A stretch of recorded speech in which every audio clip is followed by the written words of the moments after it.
Okay, my response to people who are saying that the protesters in LA and around the country that are carrying the flags of their native land need to abandon it instead and carry the American flag in order to push back against the conservative narrative that these are invaders coming to our country. And if you're so happy to be America and to lead those other countries, why are you still carrying their flags? And also to create the optics, strategic wise, of showing Donald Trump essentially assaulting Americans carrying American flags.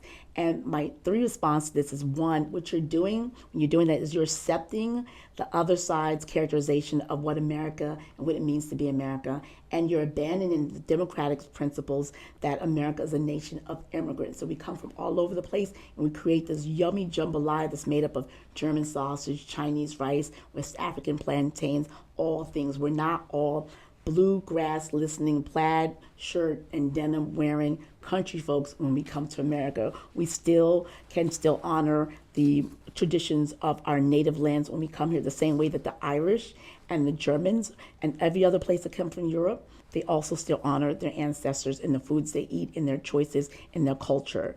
The second thing, while that is also concerned, is because it is accepting what's called respectability politics. It says before I can treat you as human, before I can acknowledge that you have certain due process rights or human rights, you first have to look a certain way. You have to look and present yourself in a presentable manner.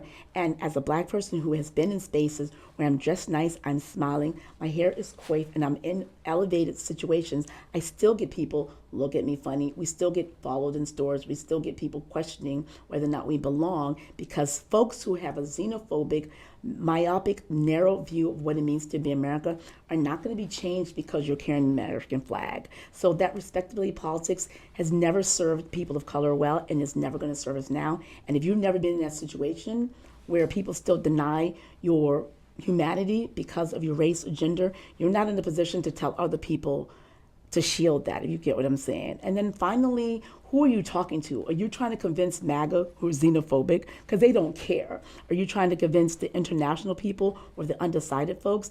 And if that's the case, your message then doesn't need to be like, oh, look at this immigration crisis. You need to be saying, remember when Joe Biden was president, the economy was great.